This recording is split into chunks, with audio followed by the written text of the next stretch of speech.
still today think that all entertainment to do with movies, drama, is therefore nothing more than their entertainment. It never ever was that case. Of course, television can't perform such miracles as this, yet. But perhaps there's no harm wishing that it could. The greatest social messages are promoted through movies and drama, high drama, through the fixation of emotive sequences, emotional sequences, not logical, factual sequences, but pushing points across in an emotional way which register and fix in the mind. So emotional content is very, very important, rather than going through an actual discussion or an argument using logic and facts. There's no debate. And when you're being downloaded through fiction, your guard is down, the censor part of your brain is not in action. It isn't saying, yes, I agree with this, I disagree with that, as you would in a debate or a lecture. You're actually in an alpha state, being completely downloaded with new ideas. About 100 years ago, this big organization with many branches, they wanted to rule the world basically using Britain as a nucleus of a system, an embryo, which also was going to be joined with the US under the Anglo-American establishment, wrote about the kind of culture and the changes of culture over a 100-year period that they would actually design, implement and bring in. And H.G. Wells talked about it too. He talked about arenas. And he says arenas could be put up across the world for sports, for instance. Now at that time, sports was something that children, school children were into. Adults became adults and got onto adult things. So it was unimaginable at the time that people could actually believe that there was even a need for adult sports and entertainment, never mind having arenas built across the world. But he said we can do this, and foist basically a sports culture for the males using a tribal system.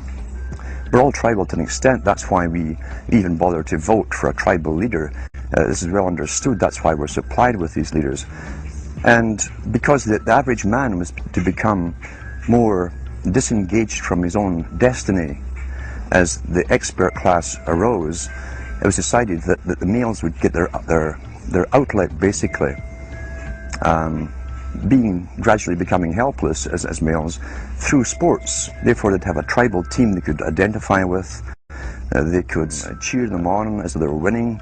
In their own personal lives, they were getting nowhere. They were getting disenfranchised in a sense as experts took over decision-making for them in all kinds of fields. So this was psychology at use, planned before they even implemented the sport. That's why they pay athletes these fantastic salaries. I was listening to the radio the other day. They just contracted to pay one player on one team $6 million a year.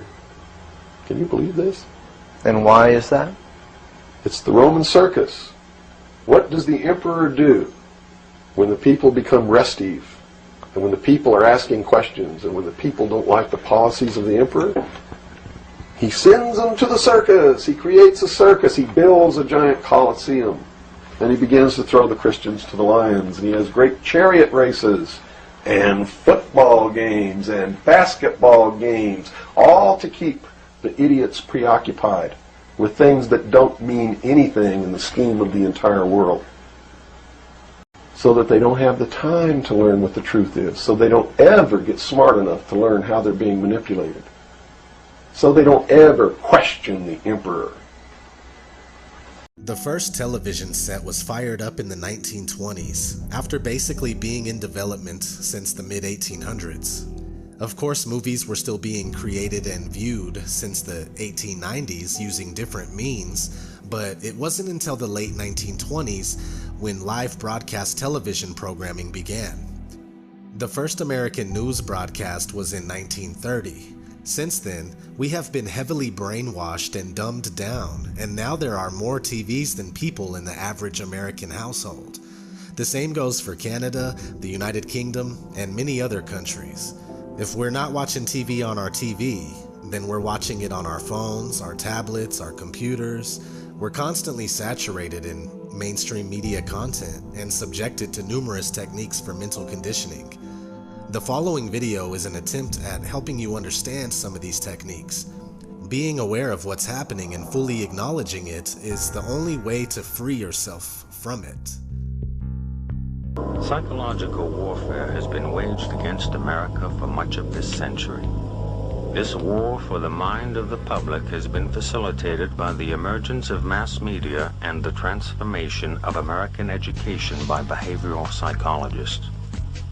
In the book 1984, George Orwell warned that people were in danger of losing their human qualities and freedom of mind without being aware of it while it was happening because of psychological, emotional, and intellectual manipulation.